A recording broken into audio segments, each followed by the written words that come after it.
తాటి పండ్లు ఆ సీజన్ ప్రకారం ఆ ఫుడ్ వదలం మేము. విలేజ్ వాళ్ళు అలా ఫాలో అవుతారు కదా ఇప్పటికి.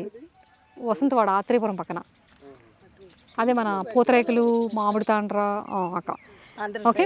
రోడ్డు మీద దొరికితే తేగలు వదలొద్దు, రేగిపళ్ళు వదలొద్దు. నేరేడు తెలుసు కదా, సీజన్ ప్రకారం వస్తుంది. కొంచెం చిన్నగా ఉంటాయి, పుల్లగా ఉంటాయి. అది కూడా బ్లడ్ చాలా మంచిది. సో దానికి కూడా పురుగు పట్టదు, కెమికల్ కొట్టక్కర్లేదు, దానంతరం అవి వచ్చేస్తాయి. చింతకాయలు, ఇట్లా ములగాకులు. నా దగ్గరకు వచ్చి ఓకొని వేసుకోక్కర్లేదు, ఈ ఈ ఫాలో అయితే చాలు.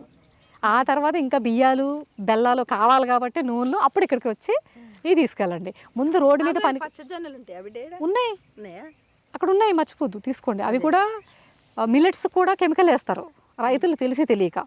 యూరియా డిఏపి వేస్తారు, అవసరం లేదు. మిల్లెట్స్కి అసలు మందులు కొట్టక్కర్లేదు, వాటిలంతటా అవి బతకాలి. మిల్లెట్స్ అంటే తెలుసు కదండి, సిరుధాన్యాలు. అవి అట్లకి అసలు తీసుకోకు, కానీ తెలిసి తెలియక ఈ మధ్యన డిఏపి యూరియా వేస్తున్నారు అనమాట.